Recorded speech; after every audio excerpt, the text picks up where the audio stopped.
And back in the early 80s, when we disliked the Soviet Union so much and they disliked us so much, although we didn't know them, the propaganda was from our government that they were the evil empire, and the propaganda from their side was that we were terrible people, and fear was everywhere. All of my life up until that time, I'd been afraid of the Soviet Union. I never met anybody there, and vice versa.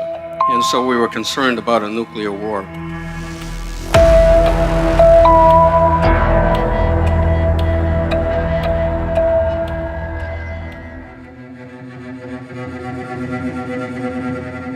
For more than 45 years, the United States and the Soviet Union were at war. Capitalism and communism clashed in a struggle for dominance waged on economic, political, and propaganda fronts. The Cold War started in the 50s, and Winston Churchill talking about the Iron Curtain descending down on around the Soviet bloc, and it went on into the 90s and 2000.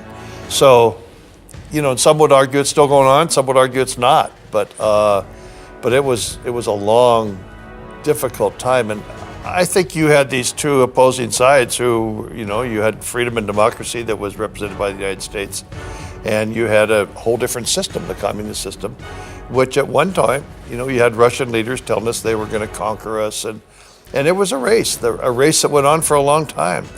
By the 1950s, military conflict between the U.S. and the USSR became increasingly more common, and just 10 years later, nuclear stockpiles existed in both nations.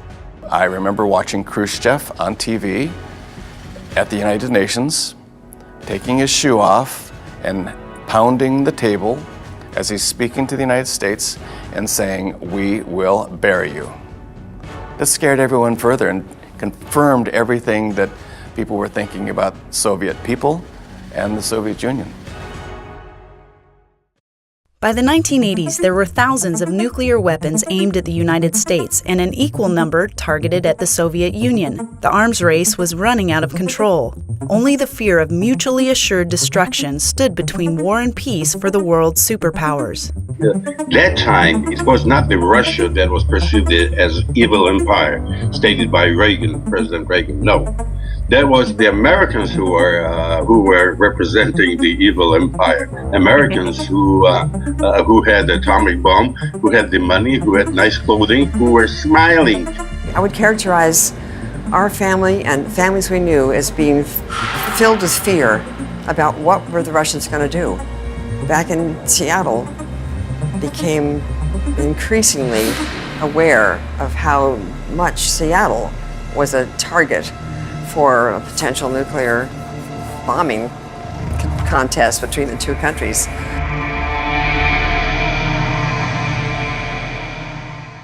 I was afraid, frankly, that some stupid lieutenant was going to push the wrong button. And I said to myself, hey, as a state leader, there's not much you can do. You're not a federal representative, but maybe you can learn more about these people, and maybe someday down the road we can develop some understanding. And there were other people thinking the same thing. We didn't want our government to do the job we thought they were doing. So we decided we needed to do something. All these things just slowly started to evolve together, and none of us really knew each other, but we kind of teamed up.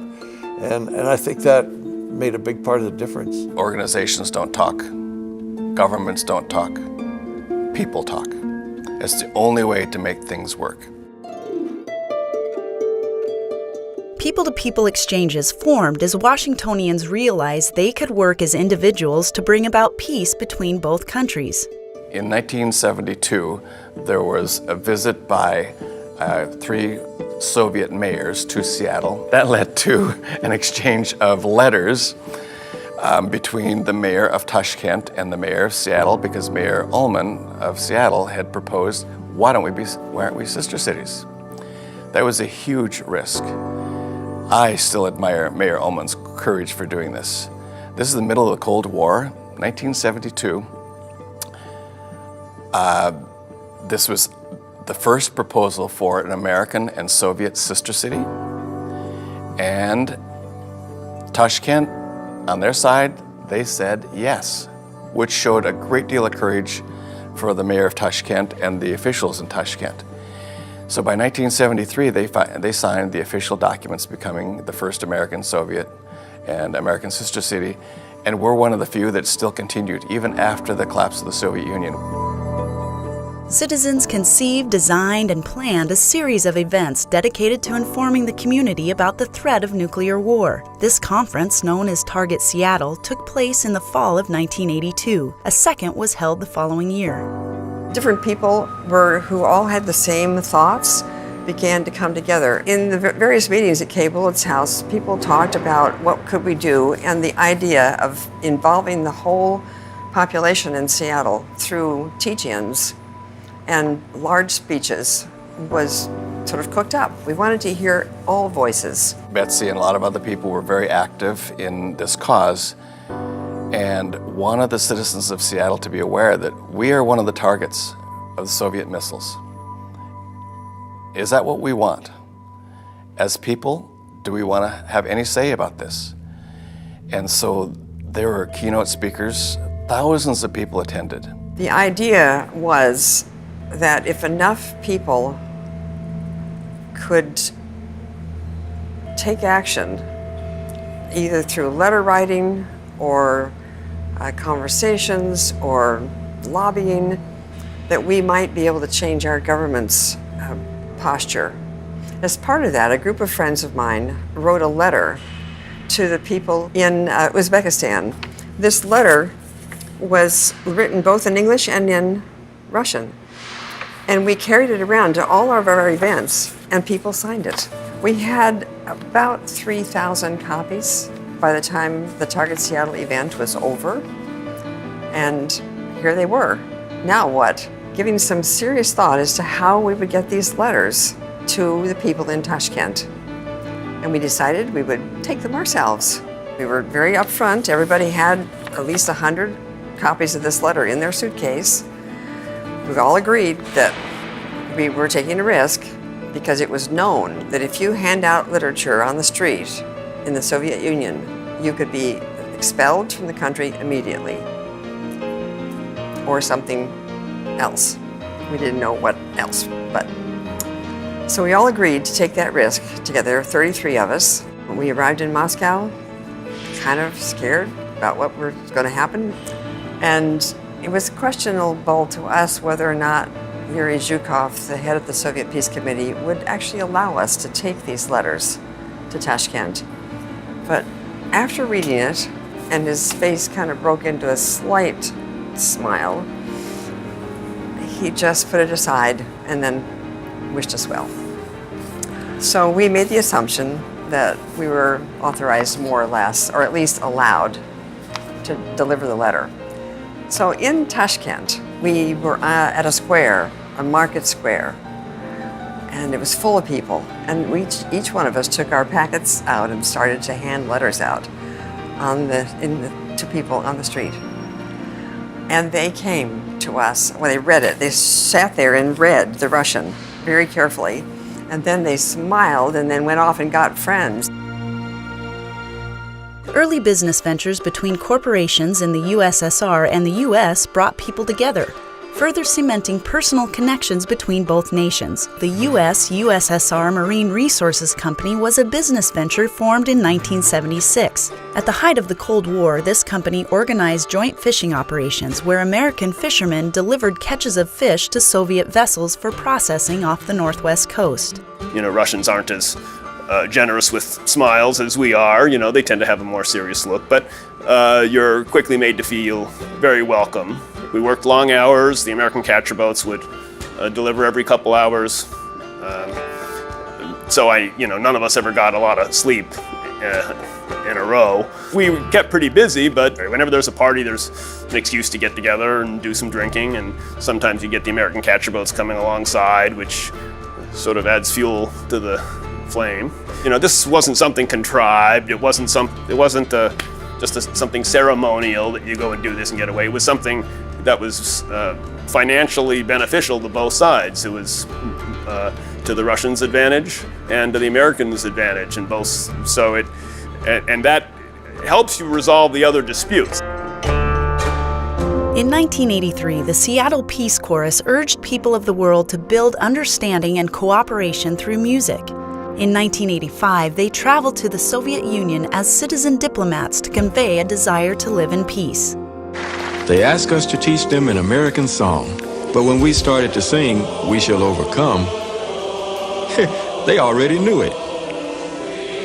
And they sang it with such conviction. It happened again and again, everywhere.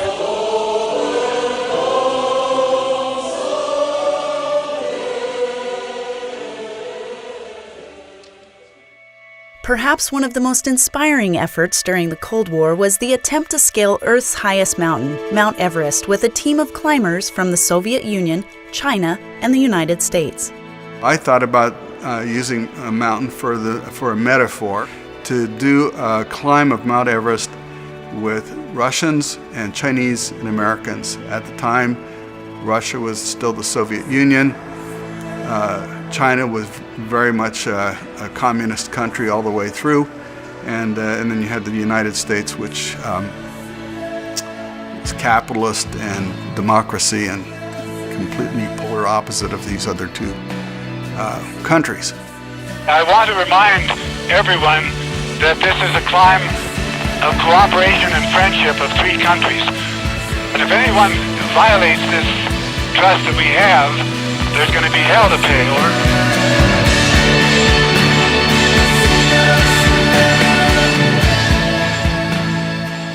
Hosting the 1990 Goodwill Games across Washington state was the natural conclusion for decades of citizen diplomacy. Goodwill Games came about after the 1980, with the U.S. boycott of the Olympics in Moscow. The gentleman named Bob Walsh had the idea at that time that we could do something to foster goodwill with the Soviets, because we were very close to war with these people. He wanted to do something about it, so he reached out to the people, and one of the other pioneers he reached out to was a guy named Ted Turner. And Ted Turner said, wait a minute, the U.S. has backed out of the Olympics because of Afghanistan. The Russians backed out of the Olympics in Los Angeles in kind of retaliation to that. He said, we need to have an athletic competition to put the two world powers, so to speak, together and let their athletes get to know each other and compete against each other. They were visionaries, they were risk takers, they saw the big picture and they saw bigger than big. They said, well, let's try it. And so that's how it all started. It sounds like nothing today, but remember that Russians weren't allowed to come to Washington state. There'd never been a Russian legally in the state. It was off limits. And suddenly we were going to have 14 members of the Supreme Soviet coming here, and we were going to have hundreds and hundreds of athletes, and we were going to have trainers and coaches and citizens, and Russian airplanes landing at our airports, and this was all new stuff. And to open those doors, and there were people in the State Department that were adamantly opposed to this, and there were other people that said, no, we must move forward. More than 2,500 athletes came from 53 countries to compete. Washingtonians opened their homes for Soviet citizens to stay during the statewide celebration of sports and culture. Walsh had this vision of sports uniting the world, but not being the be-all, end-all. We had arts exchanges, we had literature exchanges, we had music, we had plays, we had Treasures of Moscow exhibit, to come and share cultures, not just blood, sweat, and tears on the athletic field. Did it foster a lot of goodwill around the world? It really did, because there were people that were involved here as athletes that went back to their countries and became athletic association directors and became in their politics in their country. There were members the times had in Seattle that would come back to Seattle after those years and would be involved here locally. Even after the games were over, the diplomacy continued and the efforts of everyday citizens to bring peace began to be realized.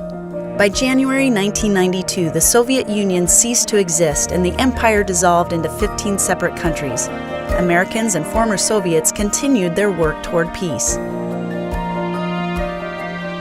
fact, the Russian parliament says that the Goodwill Games are one of the top 5 reasons. The people of Seattle, actually, are one of the top 5 reasons for the warming of the end of the Cold War, because people got together, they got to see each other, they talked to each other.